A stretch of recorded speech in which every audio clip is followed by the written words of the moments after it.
Welcome to the 32nd century. We're with Discovery once again. Hi, I'm Bruce Gibson here on Positively Trek, and with me, as he always is in this century, is Dan Gunther. Dan, you look very happy today. I'm so happy to be here talking about Star Trek because, I just got off work. It was a tiring day, and I knew waiting for me at home was my microphone and my Zoom meeting with Bruce to talk Positively Trek. So, today has now become a very good day. Exactly. A very good day to podcast. So, not a good day to die. I don't like to say that. Do you like to avoid saying that? I try to not to say that.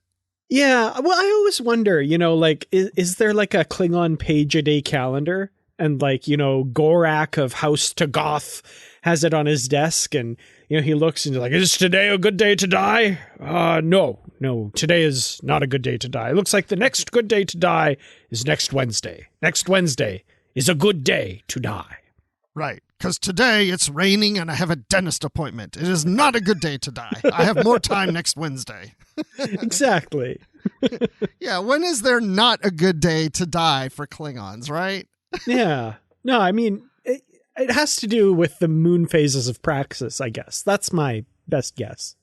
Well, we're not here to talk about Klingons because there are no Klingons in this episode. We are going to talk about Discovery Season 4, Episode 9, Rubicon.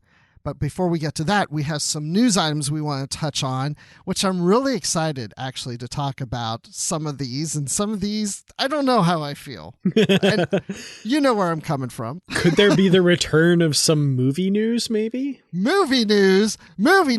We haven't had any movie news in years. Not. So anyway, we'll get to that in a second. But before we talk about that movie news, this is still kind of movie news, but this is about ViacomCBS. And when Viacom and CBS merged back together, no lie, I was like, I don't like the name ViacomCBS. I get it. But you know what? They should just rebrand that Paramount, because Paramount's just an iconic name and it's simple and it's recognized worldwide. They should just call themselves Paramount, but they'll never do that. Well, ladies and gentlemen, they're doing it. They're now calling ViacomCBS Paramount, or in other words, Paramount Global is the official name.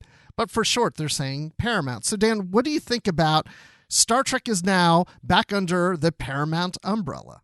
Well, it's kind of great. It's like a bit of a homecoming, even though, Star Trek really never left. But, we've got the Paramount logo at the start of all the Star Trek films and the, at the end of Star Trek episodes back in the day, watching in the 90s and before that. So, yeah, it feels like that's Star Trek's home. And I've got to say, the reasoning they're giving for this, everything you said there, the brand recognition, the long-running name, the global weight that name carries, is all of the same arguments they made when they named Paramount Plus. So, it's funny that it kind of took them a while to come around to like, oh, let's extend that to our entire brand, not just our streaming service. Paramount, it's such a venerated name and it's been around for so many decades. Or almost a century, I guess. More than a century. I don't know. It's a long running name, I guess. Yeah, it is a long time. Yeah. Yeah. So it makes sense, that they would kind of cash in on that. CBS. Yeah. Paramount. Yeah, I'm here for it. You need that Geordie LaForge meme where he's like, no, at CBS, and at Paramount. Yeah, because Viacom is, pretty well known, I think. But again, worldwide, I don't know how much. CBS, yeah, here in the States, it's well known. Again, other places it's known, but it's not like that Paramount name like everywhere else. But this is also an indication, and they've said this too, that this just shows that they're investing more into their streaming services, that's their future, and that all future Paramount movie titles will be exclusively on Paramount Plus. Mm-hmm. So that's building that whole brand and that product. And so, as we've talked about in previous episodes, upcoming seasons and series of Star Trek are going to be exclusively on Paramount Plus in other countries. So they're going to build up the service there.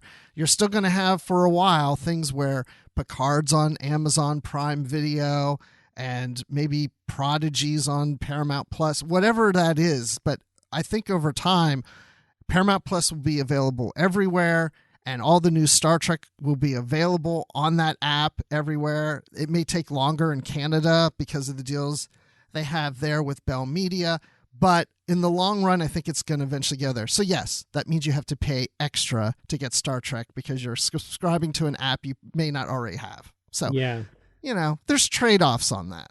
Oh, for sure. And I mean, I'm up here in Canada and I talk a big game when people are complaining about subscribing first to CBS All Access and then Paramount Plus to have to get Star Trek. And I'm like, oh, it's fine, blah, blah, blah. I have to subscribe to Crave to get it here in Canada. But to be fair, I was subscribed to Crave already before Star Trek came along, much like the worldwide audience was for Netflix back when it was first premiering on Netflix internationally.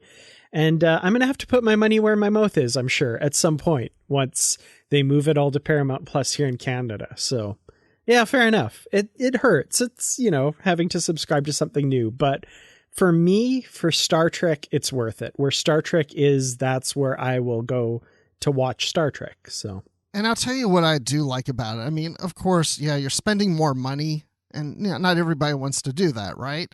And not everybody can afford to do that. But, but fortunately, I'm able to do that. And yeah, I don't want to spend more money, but I have to say, I do enjoy going into the Star Trek section on Paramount Plus, and there's every single Star Trek series right there. I don't have to go to Netflix for this one or Prime Video for the other one. They're all right there. I used to watch all my Star Trek on Netflix. Mm-hmm. And I know that I think some of the series are still on Netflix. I don't even go there anymore for Star Trek. It's always Paramount Plus.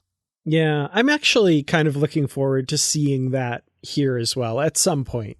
Just that idea that it's all in one place and I can just get it there. And it's kind of like that with Crave. I think most everything Star Trek wise, with the exception of the films, are on Crave. But yeah, I'm sure that will change at some point.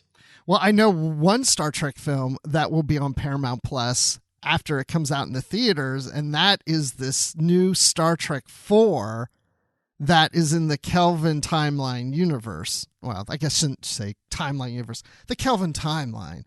Because, yes, Dan, as you said earlier, we got movie news.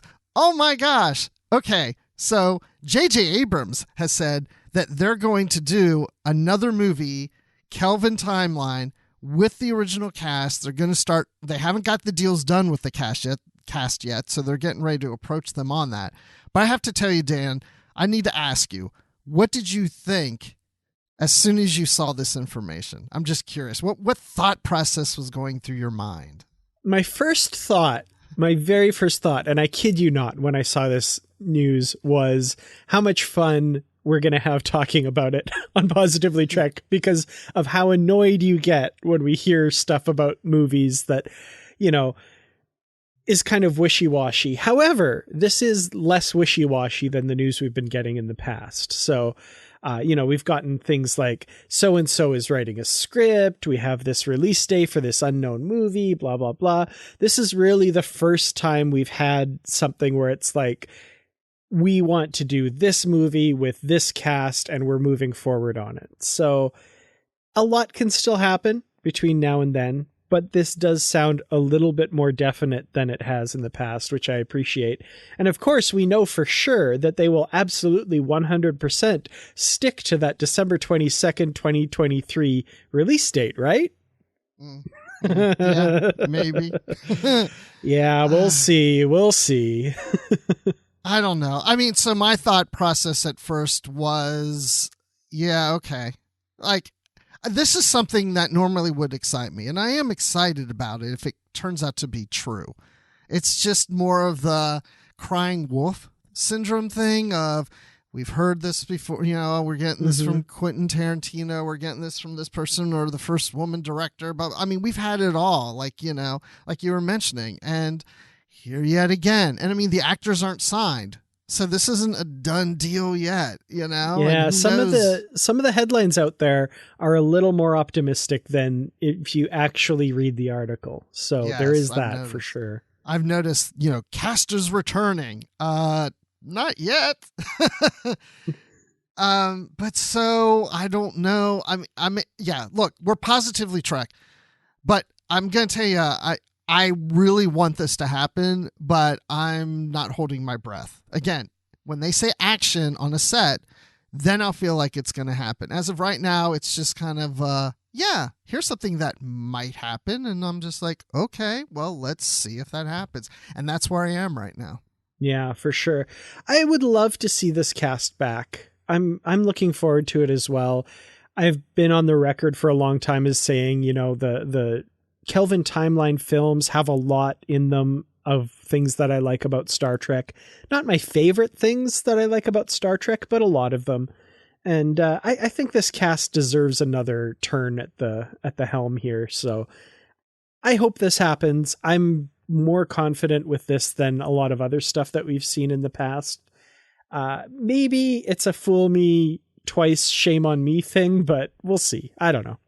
Well, going back to what we were talking about earlier, the company itself, I feel like is more settled in now that they've gone through the merger, and they probably have played out all the executives in the right places and have scoped out the direction they want to go in things. And it sounds like, even from what we've read, that they've done a little bit of research to see that audiences are still interested in this cast. So it does sound more promising to me that they're getting ready to settle in on something and start to make it happen. So, but again, we'll see. But I'm looking forward to it. But it's amazing to think it's been 6 years. This summer will be 6 years since we had the last movie. Yeah, that's really something. That's crazy. Which means if this movie comes out when they say it's going to come out, that's 7.5 years after the last one. And so this cast is now 7.5 years older. So does this take place after V'ger? Do we have a V'ger in the Kelvin timeline that occurred? I want to know where things are, because they already have the Enterprise A. Yeah, for sure. And we should say, this cast, like I said, I think they deserve another turn here. The unfortunate thing, of course, is that Anton Yelchin won't be joining them for obvious reasons. And that's tragic. That's too bad that we lost our Chekhov for sure. But let's just throw this out here. Bring back Sofia Boutella as Jayla. I think that would be terrific. That would be a really smart move on their part. I saw someone post that on Twitter or somewhere, and I thought, yes, want to see that. And I'd like to see Alice Eve, too, as Carol Marcus. So I'd like to see them bring back some of them, but I'll take one or the other, really. But yeah, Jayla, I think, would be really cool to have. Yeah, for sure. And one thing we've never done on this podcast is a movie review of a new Star Trek movie that's come out, because that hasn't happened in the history of the podcast yet. So I'm looking forward to that, like recording our thoughts as we come out of the theater or something like that, and including that. I don't know. I'm like, I have these little ideas bubbling, and I'm really looking forward to seeing Star Trek on the big screen again. Well, now I'm just curious what Paramount thinks of us, because Paramount, if you're listening, just so you know, I've done some Star Wars podcasting, and Disney Lucasfilm gives me press passes to advanced screenings. So I want to know if you can show me that same kind of love here. There you go. We'll see. But yeah, that's a good point. I hadn't thought about that. We haven't talked movies on here, a new release like that before. So I said to my wife about this, and I said, what do you think the next movie could be about? And she says, I don't know. They could bring back Khan. Wait, I just heard crickets. Yeah, they could. I mean, he's on ice, I guess, right? No? Yeah, he's back. He's frozen up again. Yeah, that's right. It's been a while since I watched Into Darkness. So yeah, interesting. He's just waiting to be thawed out. She was saying that, what is Starfleet going to do with Khan and his followers? She said they're just not going to keep them frozen forever, right? So she says maybe they put them on a colony to start together, and that's what the next movie plays off of later. And I told her, I said, a lot of fans would hate if that is done, But I'm open to that. That could be cool to me. I think interesting. That would be interesting. Yeah. Yeah, and unfortunately, Prime Spock isn't around anymore to tell them to not put them on SETI Alpha 5. So he's not there to save them. They lost their lifeline on Who Wants to Be a Starfleet Officer. Yes, Regis, I'd like to use my lifeline. I'd like to call Spock, Elder Spock, to help me tell me what to do with this. That's basically what happened at the end of Into Darkness, eh? It's like, yeah. Let's call the local spoiler guy who has all the spoilers. And I want to phone a friend. Or maybe I can ask the crew 50-50 maybe their vote. What we there should you do. go. Well, it will be interesting to see how this plays out. So, you know what, everybody, we'll let you know as things develop, because that's what we do here. Yeah, that's what we'll do. So, another thing, last thing we want to mention before we get on to Discovery is Star Trek Prodigy. Dan, I know you're excited about this, and I have to tell you, I am too. We're getting action figures from Playmates for, not Discovery, for Prodigy. Yeah, I'm pretty excited about this. This was something that I kind of predicted when we didn't get an announcement of Prodigy figures with that first wave. I was like, they've got to be an announcement coming soon about those, because that was one of the big things about Playmates getting this license was in that initial press release was that they're excited to do Star Trek Prodigy stuff because it's kid related, right? And sure enough, now we have this announcement of a series of 5 releases coming in the fall of this year, in October 2022, and with a follow-up, a 6th one coming in early 2023. So I heard about this. I saw somebody post it and I hurriedly clicked the article to go check it out, because more than anything, I wanted to see a picture of what Rock Talk looks like. And you can imagine I was a little disappointed when I got here, but that's okay. She's coming, but she's the 6th release that's coming next year. So, but in the meantime, we got 5 other releases to enjoy here. Yeah, we get all the characters released at the same time, including hologram Janeway. And we have Murph and Dow in a 2-pack together. But yeah, Rock Talk's the only one that's going to show up later. I guess because Rock Talk is in a slower timeline right now and will show up later. Oh, nice callback. Very nice. But, when it comes to action figures, anytime a new release comes out, there's always that situation when you go into stores and you go to look fairly often to see the action figures. You keep seeing the same one over and over and over again. And you may be looking, let's say, for a Gwen action figure, but you're having a hard time finding Gwen. But everywhere you go, they have tons of another one, And my prediction is that we're going to have a situation where everywhere I go, I keep finding Jenkin Pog action figures, and I'm having a hard time finding the others. I had a feeling you'd say him for some reason. I know. But he just seems like the one that would be on everybody's peg somewhere. Yeah, I love these. I'm definitely planning on getting these and adding them to my collection. They're such a unique group of characters, right? And the preview images we get here of the figures look terrific. Like, I think the articulation looks great. I'm curious if Murph is kind of transparent. He doesn't really move much by the looks of it, but I don't know. I'm still really excited to see these in person. I want them to come out with a Murph silly putty where you open the egg and it's Murph, and then you just bend and mold into something else and stuff, and then have a Constable Oda one too, and then I can have them all bending around each other and stuff. Excellent. So, yeah, we'll find out. We'll see these in October, so that should be fun. Just a couple months before the holidays, so I know I'm going to put on my little list. I'm not going to collect them all. I don't typically do that. That's just me. I'll just pick 1, maybe 2 that I'm going to really want. It'll probably be the Dow Murph one because it's get 2 for 1. Yeah, and I mean Murph. How could you say no to Murph? Yeah. I'd love to have a little Murph on my shelf. Yeah. No one says no to Murph. So. Definitely. Before we get to the Discovery discussion, there's one last thing I just wanted to bring up. Oh, I'm excited. You're going to surprise me with something. Well, this is a little bit in the not so positive news because of something that happened in the Star Trek fandom just recently. And that was this Investors Day that we talked a little bit about. That's where they mentioned the name change to Paramount. For the investors call, they also had a Strange New Worlds trailer that they showed during that stream that was not supposed to be released publicly, but apparently was. And there's been a big thing of people who watched it sharing screen caps from it, and then their accounts getting suspended or disabled, and basically Paramount doing a huge takedown of every image of those that they could find on the internet and scrubbing them and stuff.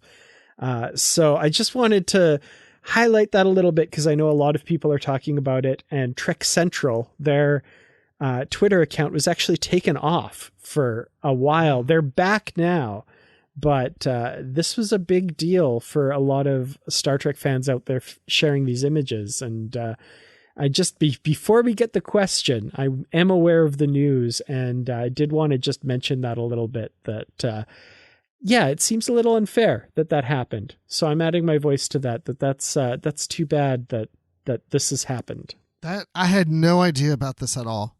This really did surprise me. I had no idea. I did hear about the investor meeting, the call that they had. I didn't know that they showed a trailer, and I didn't know that there were images leaked out. So that just shows how little I'm on social media at times. So did you see any of these images? I'm not going to ask you what the images were. I'm just curious. I actually just missed them, and somebody, I want to say, so yeah, Patrick Carlin actually shared a bunch of the images in the Positively Trek discussion group.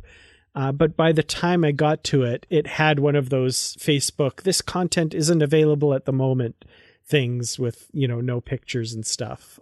So I never got to see them, unfortunately. And I screen capped that and said, what did you all see? I want to see it too. And then that's kind of where I heard about all of this happening. And yeah, so not good, unfortunately. And since it's come out, that's basically what I've heard was the trailer was supposed to be one of those things that basically the investors get to see, but they block it for the rest of the people on the stream. But they messed up and made it available to everyone on the stream, which meant the people watching took screen caps and shared them. And of course, they got punished for that, which turns out to be what I'm hearing anyway from people, kind of Paramount's mistake on that. So that's unfortunate. Yeah. No, so when you said there was a trailer, I didn't, and it got leaked out. Then I thought that maybe somebody had, recorded it that was authorized to see it and then put out there. But yeah, they accidentally let it be seen outside of those investors. Okay. Yeah. Well, that's what I'm hearing from people. So I should say that's kind of hearsay as well. I don't know that that's for sure what happened, but that's what I've been seeing people say.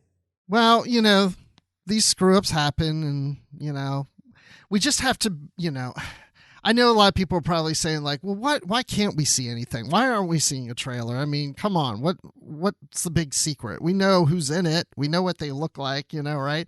But we have to be respectful of this is their property, and we got to allow them to do it the way they want to do it. And that's why we're not going to release anything here on the show, even if somehow we got hold of some information or images that were given to us by somebody and we're not allowed to. It's not going to happen here. We're not going to do that. At least I'm not going to do that, Dan. Absolutely no. And I mean, it has happened in the past, not images or anything like that, but we've come into the possession of information about stuff that's coming or something like that we've been told, like, don't share this. And we have to respect that because, it's just unfortunate that in this case, it was kind of, from the sounds of it anyway, Paramount screw up. And then it kind of, the ban hammer fell on a bunch of people that thought they were probably sharing something that they thought they could because it was available on a public stream. But absolutely. Yeah. Well, we'll see stuff soon enough. So yeah. Oh, I cannot wait for that trailer though. Oh man. I know. I'm excited. It's got to be soon. It's going to happen. It's going to be released right before we release this episode. So as we're course. recording, it's not out, but then it will come out. Like, I guarantee the day this episode releases, that trailer will come out. And people will be snickering listening to us talk about a trailer that they've already seen. Mm-hmm. It would not be the first time. But anyway, I know what everybody else has seen that we have seen, and that is Rubicon, the latest episode of Star Trek Discovery, which we'll get to here in just one moment.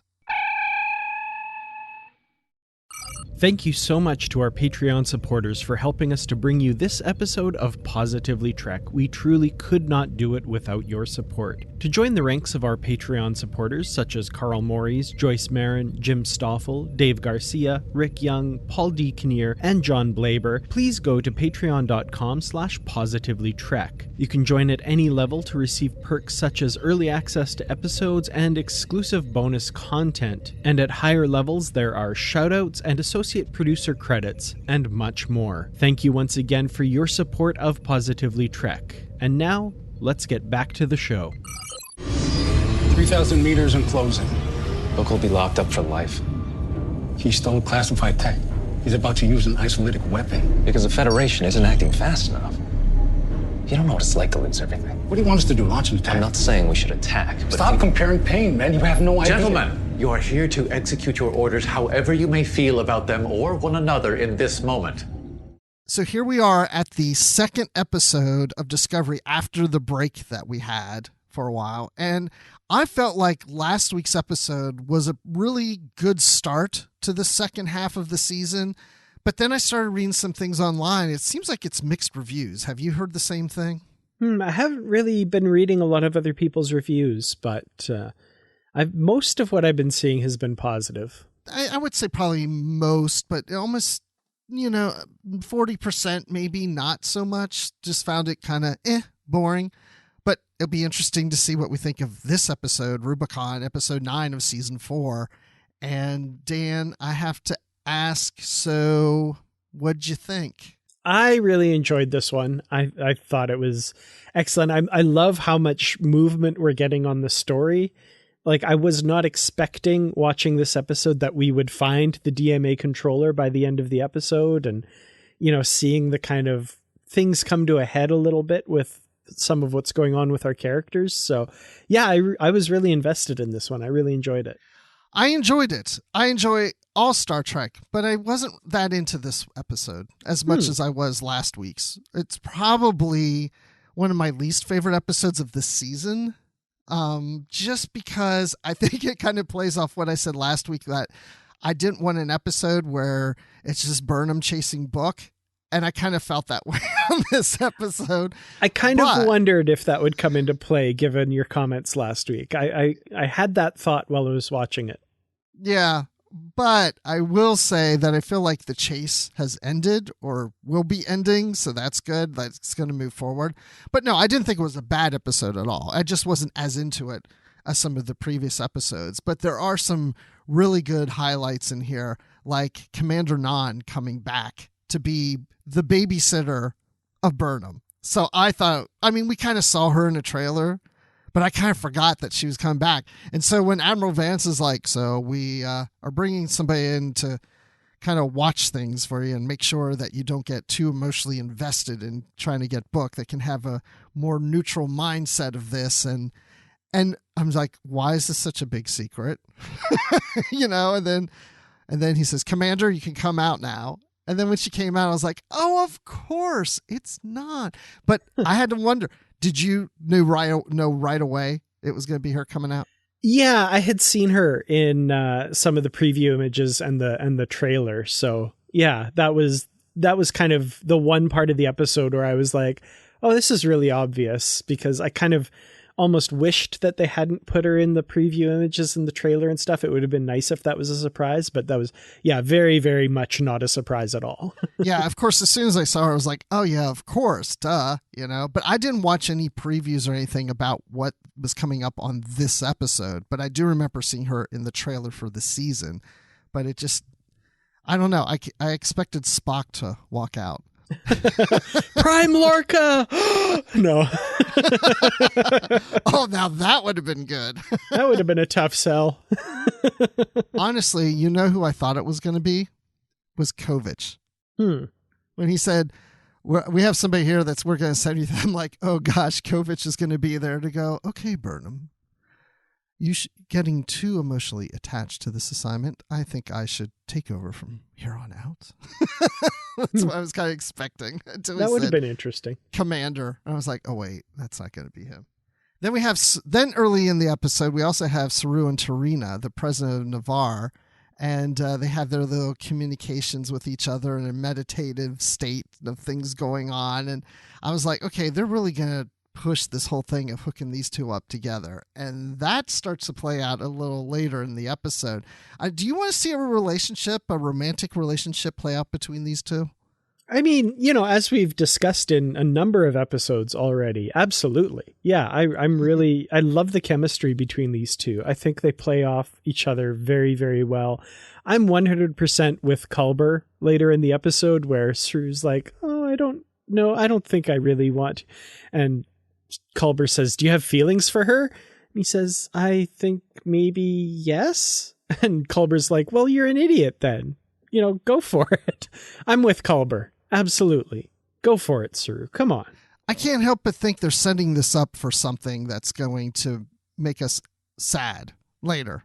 Really? Something's going to happen. Yeah. Like what? What do you think? I don't know. Like Tarina dies. And Oh, Saru has no. to deal with her death or something. Like anytime I watch like a movie or something and we're setting up a couple. I mean, we talked about in previous episodes where I thought, a Book is probably going to die.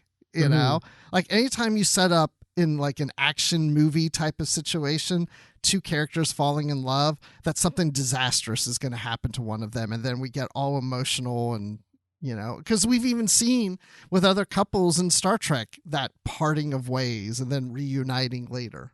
Mm-hmm. Well, I think if anything happens to Saru or Tarina, we riot. I don't want to see that happen.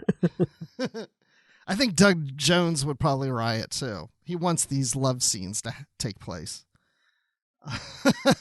The pointed ears. He has a thing for pointed ears, I'm sure. Don't we all? Anyway, so Burnham and crew with Nhan have to go and find Book. And good thing they have the spore drive because that's what makes them the ship that can go get Book in the DMA as soon as they can get there. Is worth the spore drive. And of course, them arriving there, they get into a shuttlecraft. By the way, I loved seeing the whole cloaking device of the Discovery and then it going in to its black alert of going through the spore drive. It just like that image was kind of interesting and cool to me.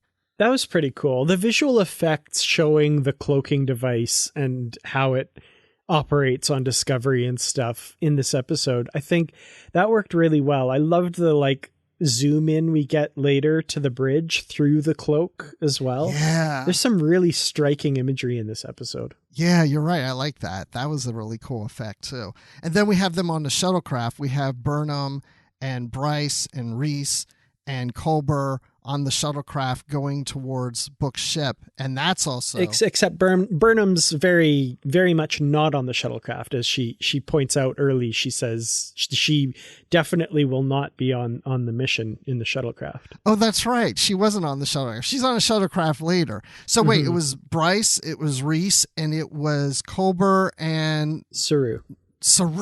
I knew there was a fourth one. See, I got my captains confused. You know why? Because they dress alike. That must be it, yeah. But no, we see that effect too, that they are also cloaked. And then what was that security system that they had that just kind of froze the shuttlecraft to Book ship? That was kind of cool. Yeah, the programmable matter just kind of enveloping the shuttle.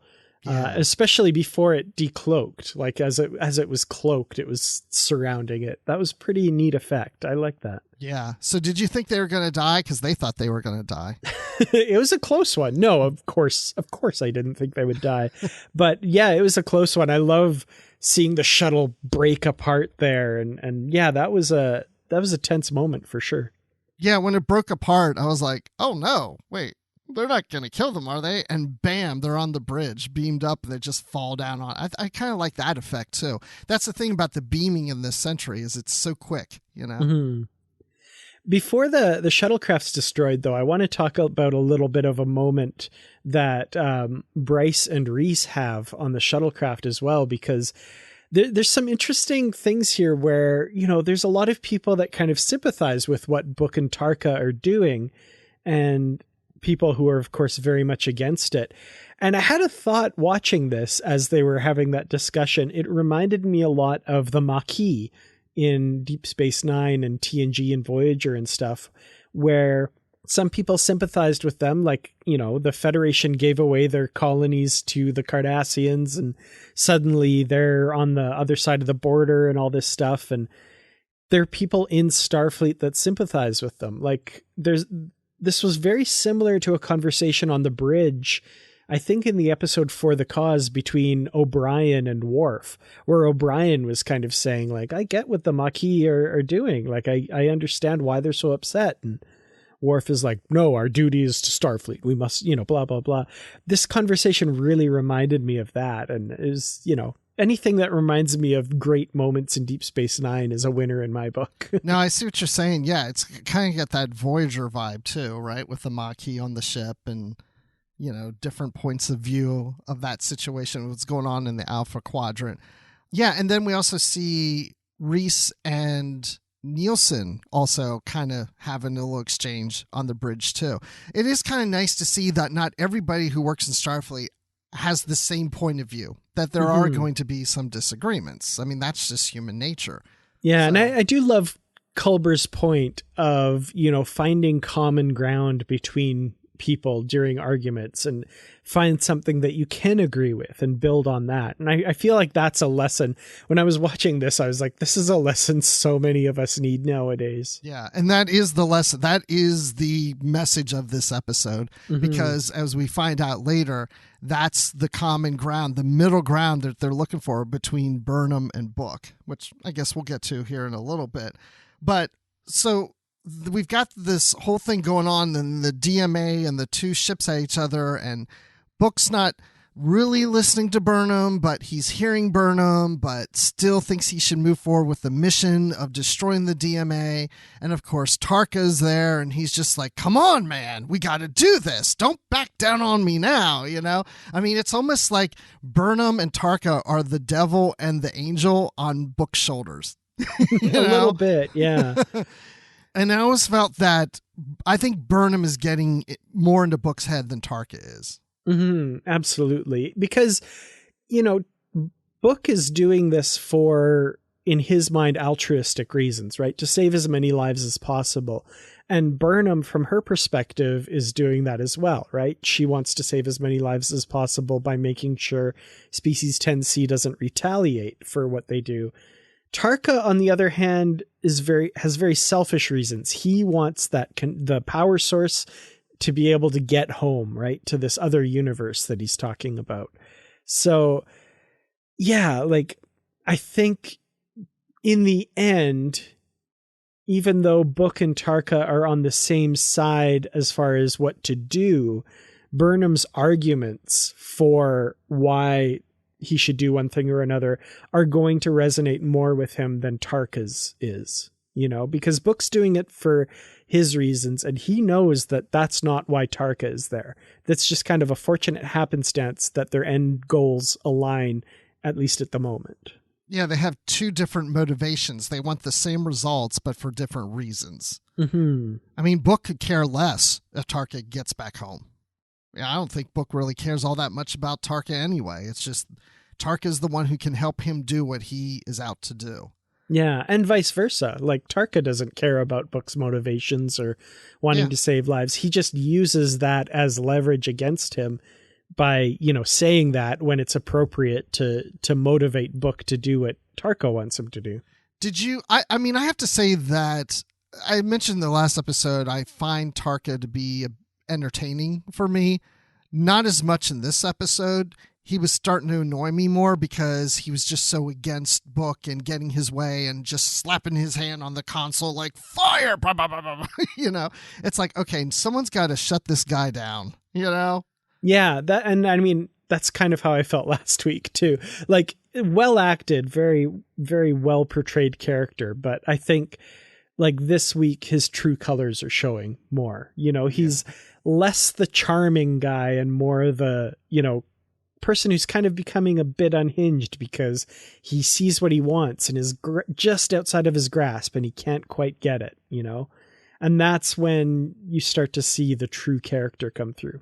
Yeah, and then there's the battle scenes and dealing with the DMA. I mean, the special effects look great. And then seeing the two ships using their spore drives and kind of hopping around of each other. And, you know, Burnham's like, I'm staying here. You are not getting past me.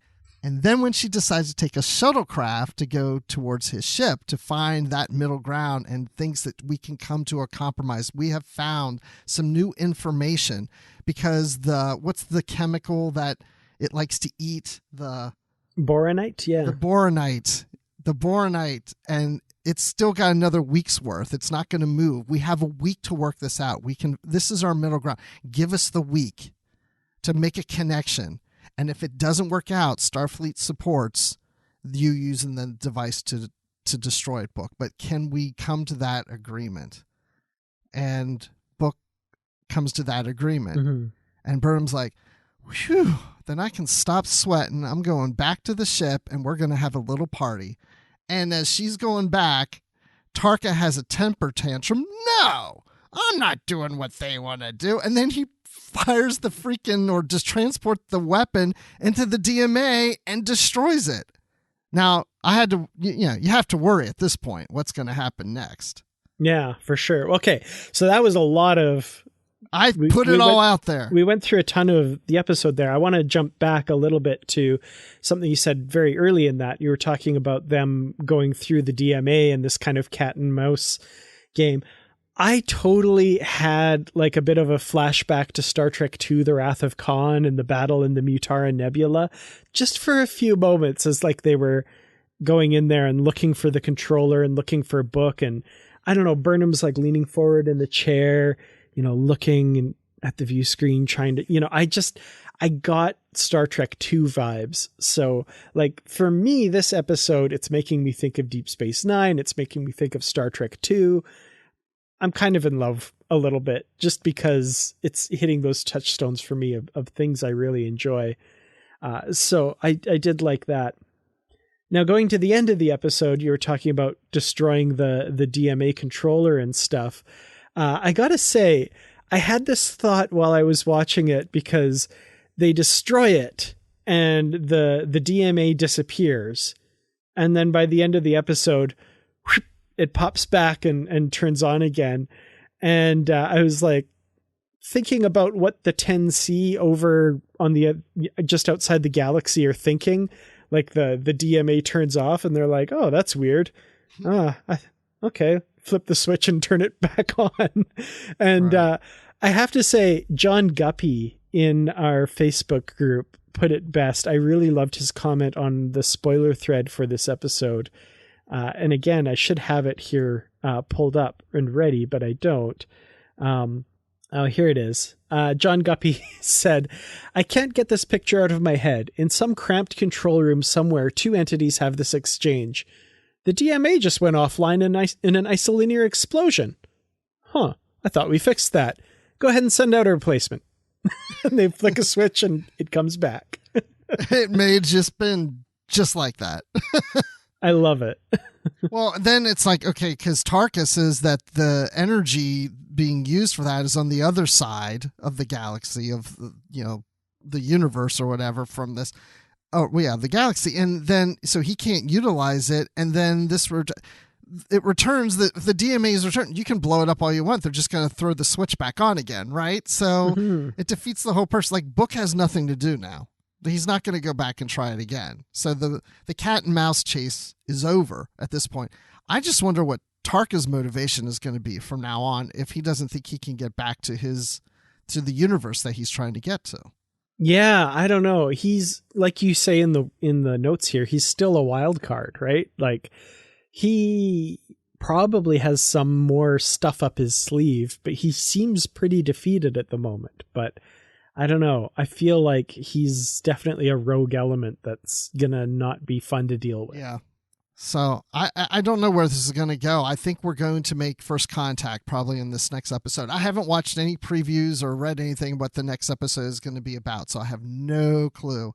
But at least I feel like, okay, this is good. We're moving the story forward. We're getting past, trying to destroy the DMA, and it really is going to be first contact. That's the only solution they have at this point anyway. I mean, Book has to support that, and Tarka's got to support that, because what else are you going to do? You can't destroy the thing. It's just going to come right back. Like you said, they're just going to throw the switch. Mm-hmm. The one thing that I wonder is, Tarka says that the energy is on the other side of the wormhole, which is what's connecting this to where Species 10C is. I can see Tarka getting it in his head to send something through the wormhole to destroy the controller, wherever that is. And that being like, that's not just destroying their mining equipment at this point. That's a direct attack on them. So that's where I think his mind's going to go next, and he must be stopped from doing that at all costs, of course. Of course, yes. And Book will be the one to stop him. Could be. That's what I think. I want to talk a little bit about Nhan and her role in the story for sure, because I love that she's brought on to kind of ride herd on Burnham a little bit and make sure she does what needs to be done, because, of course, Burnham's very close to the situation. And I kind of appreciate that it's not really done in this antagonistic kind of situation where Burnham is really resenting that role there. Like, even she kind of goes like, yeah, I'm pretty close to the situation. I can see why they'd want to do this. And I'm glad that it's Nhan, because it's someone I know and that sort of thing. So I appreciated that side of the story. Something that, like, maybe in another series or another trick situation, there might be that feeling of resentment over being kind of watched over like that. I like that it's kind of flipped on its head here a little bit, and we see a different situation. I would say my favorite part of that relationship is when Burnham brings Nhan to the bridge and tells everybody why she's there. Mm-hmm. And you could tell Nhan wasn't really expecting her to maybe explain that reason. I'm going to be completely honest that this is what's going on, and that's the right thing to do. I would have done the same thing. And it's like, okay, she's level-headed, right? And it's not about ego. It's about what's best for the mission, and she understands that, and she trusts Nhan, and so does everyone else. That was probably one of my most favorite scenes in this episode, so I'm glad you brought that up. Yeah, for sure. And the other thing, we talked a little bit about Bryce and Reese and their little bit of an argument. I love that Reese is the one who is kind of sympathizing with what Book and Tarka are doing. And then later in the episode, he's the one with his finger over the button, because they come up with this idea. Nhan has this plan, basically, that Starfleet has given her, a way to destroy Book's ship with one shot. So they kind of have this kill switch that if all else fails, they can fire a torpedo at this particular spot and completely destroy Book's ship. Of course, Burnham doesn't want to do that, but accepts that it's a last-ditch possibility that they might have to. And she turns that over to Nhan, right? She says to the crew, before she goes over in the shuttlecraft, she says, be ready to utilize this solution on Nhan's order. If she gives that order, do it. And like I said, Reese is the one who has to execute that. And he's the one that was kind of most sympathetic to what Book and Tarka were doing. So I thought that was an interesting illustration that, like, even though he, in a much smaller way than Burnham, he also has a bit of a personal stake in this, but he will still do his duty. Like, I never doubted that he would push that button if push came to shove. Yeah, I agree.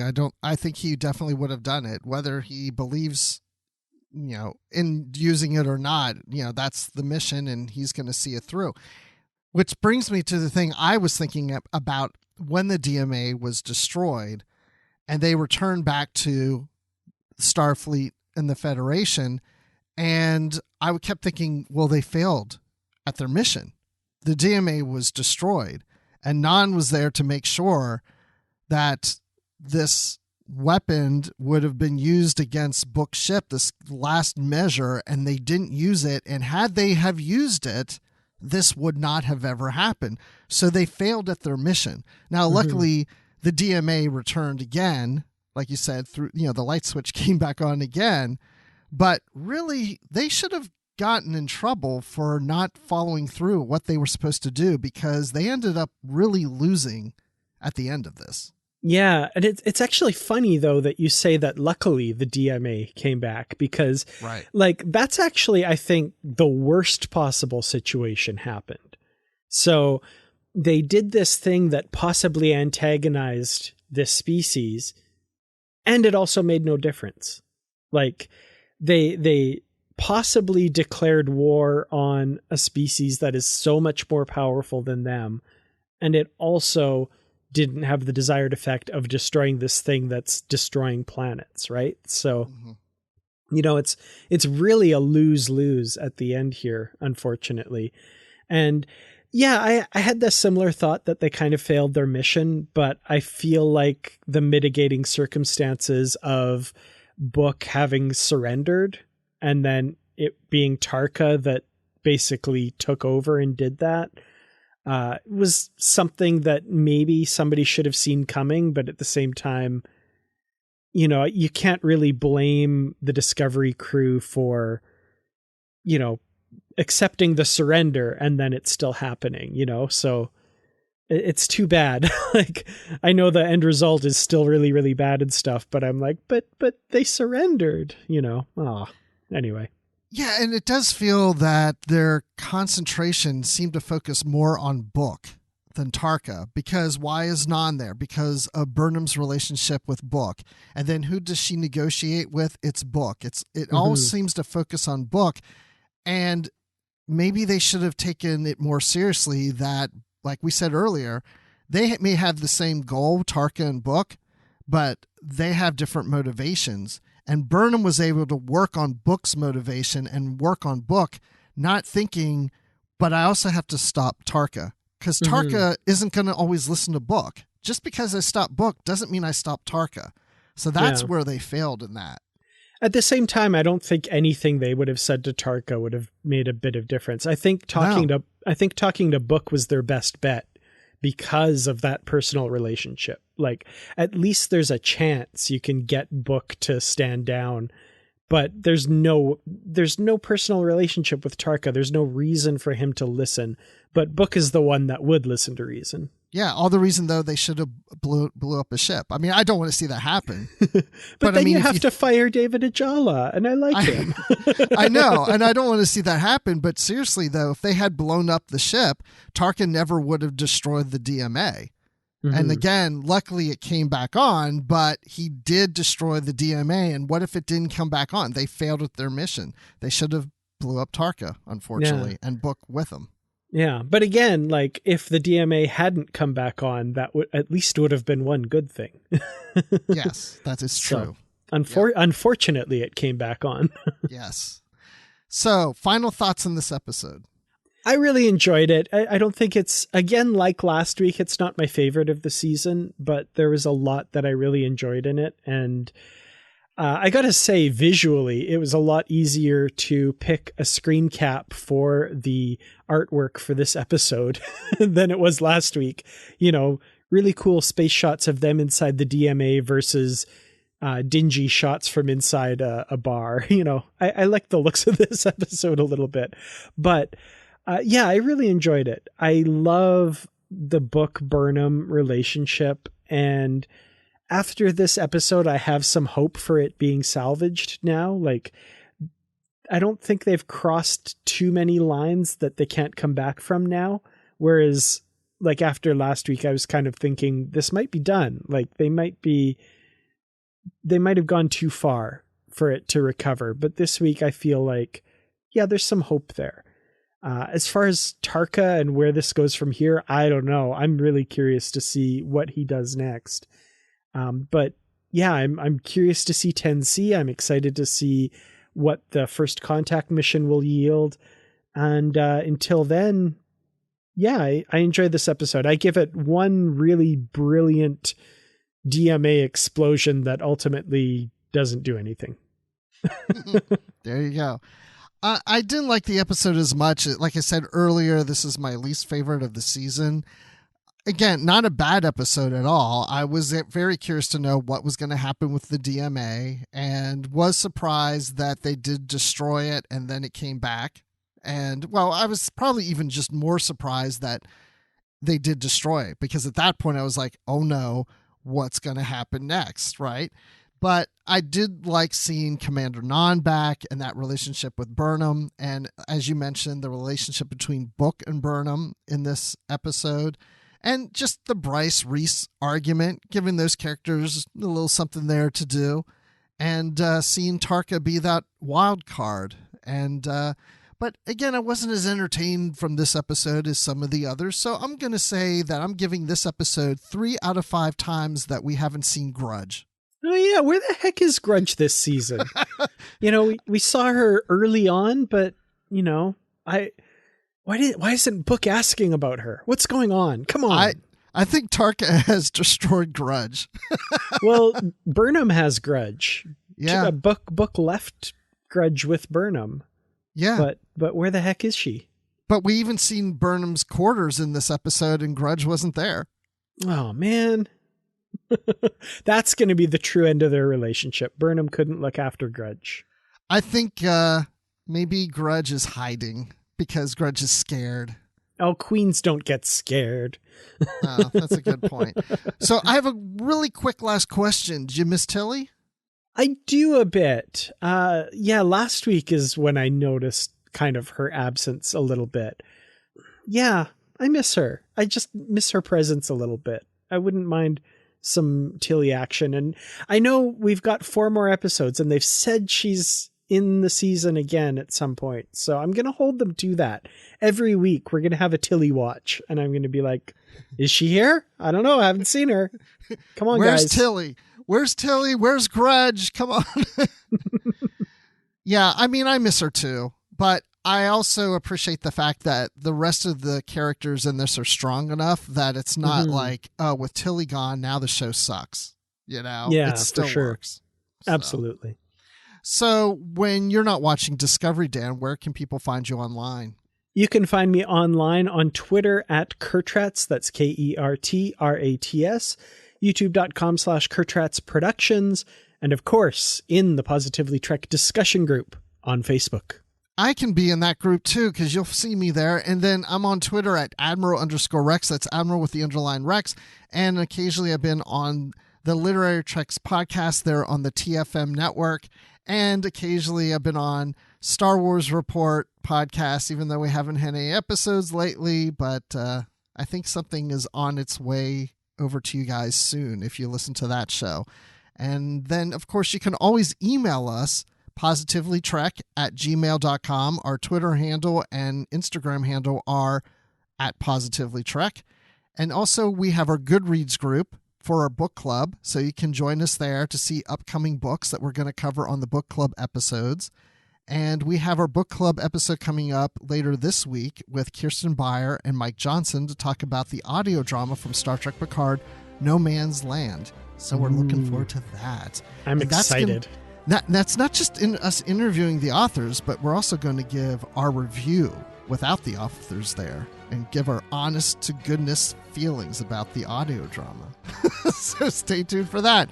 So anyway, thanks everyone for listening. And you know what we always say, stay positive.